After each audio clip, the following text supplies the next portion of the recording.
What's happening, guys? This is Dan with the Kill Battalion. We are here to bring you a tutorial as to how to increase your chances at the drop of the Husk of the Pit auto rifle. For you, those of you who are not in the know, the Husk of the Pit is the baseline gun that you need in order to get the Necrochasm exotic weapon. The Necrochasm is a auto rifle, shoots arc grenade and makes arc damage rather, and makes enemies explode like cursed thralls. So what you're going to do is you're going to load in to the earth, hit the Fist of Crota, the first mission in the dark below. Level 24 is fine. Level 28 you can do it too if you're looking for a little extra XP as you're doing this. You're going to launch in. So the process basically while we're loading up is you need to get the Husk of the Pit. It's a white level auto rifle. You're going to level that up by killing other Hive once you've gotten it. Then you need to be level 4 with Eris Morn. You need to buy the Embalming Orb item that she has in her store. You apply that at the end of the leveling up process of the Husk of the Pit. And then from there, you have to hope to God that you have the Crux of Crota drop, which dropped at the end of the Crota's End hard raid. It's a very rare drop, but if you have that, you can level up the legendary Eidolon ally, which is what comes out of the Husk of the Pit, and you get the Necrochasm. So you will see the Eidolon ally. I'm currently leveling up mine right now to get the Necrochasm. I am at the very end. So once you load in here, this is the Eidolon ally, as you can see. It's got a really cool scope. I will show you it in the attack here. So you can see very little impact, extremely high rate of fire. The stability and the reload are interchangeable for the high rate later. And then, there's the rangefinder increases effective range as you aim down the scopes. And melee kills will increase the reload speed, so that's all one thing. And then the last thing, as you can see, is the Crux of Crota that you need. And it does kinetic damage, and this one doesn't do arc. The Necrochasm, on the other hand, does.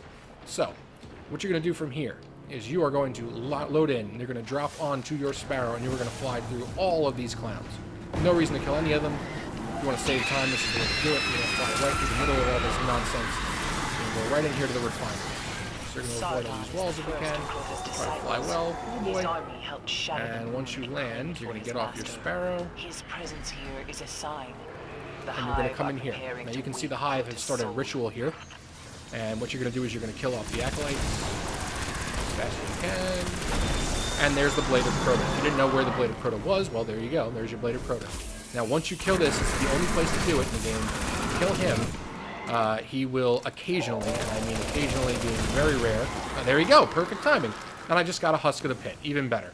So, now that you've got the Husk of the Pit, if you're still farming for one, you weren't lucky like I was just then, you're going to get one to come over here.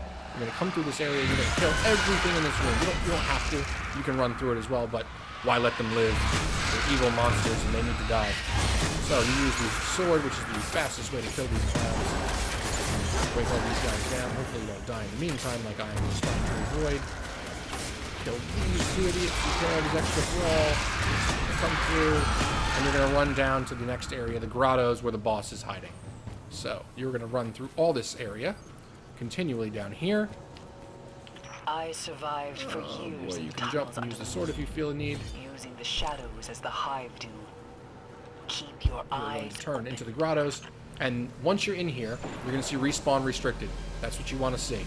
Equip your heavy weapon, aim at your feet, and kill yourself. Now, the reason you're doing this is because normally, a lot of people, their strategy is you kill the Blade of Crota, return to orbit, and run the mission again. But then you have to sit through the introduction video and fly in and all that nonsense. This way, you load up for about 3 seconds, hop back the way you came, all the way back up into the refinery, and I'll show you where to run. So you're going to come all the way back up here. It's a little bit of a pain in the run, and also you're going to be a little discombobulated when you get to the top.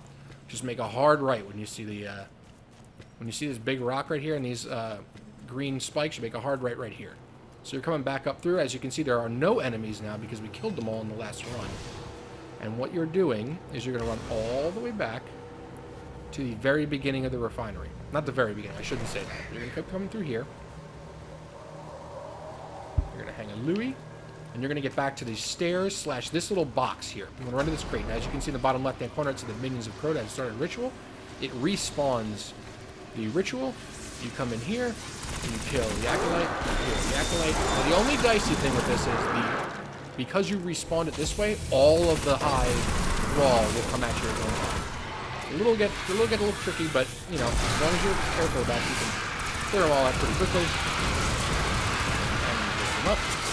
And then all you do is you wash, rinse, repeat. You're going to run all the way back down, kill what you have to, go to the end. Now, it's not going to say respawn restricted again, just because we already had it respawn restricted. Okay. And take it, do the same thing over again. You're going to run back through here and kill everything and run all the way down, kill yourself, and run back. That is the fastest way to do it. Normally, it'll take you, you could probably get about 20 of those runs in if you go back to orbit and do that process here in the other way, but this way you can get about 40 in an hour. So you get about 40 chances in an hour. It took me, obviously, the second try here, so I got really lucky, but not a bad process. So, as you can see, I am very, very, very, very, very close to having the Necrochasm available, because I have the Crux of Crota. I need to get one more bubble, do some bounties later, but hopefully this helped you. If it did, I'm Dan with the Kill Battalion. Follow us on YouTube, give us a like, a subscribe, some comments. Let us know what you think, if you've been lucky, if you've not been lucky, or if you have any better strategies, by all means, share them. Check us out on Twitter, @Kill Battalion. You'll find out when we go live on Twitch and when we post videos like this to YouTube. And follow us on Twitch, twitch.tv/TheKillBattalion. Hopefully this helped, and we will see you guys soon.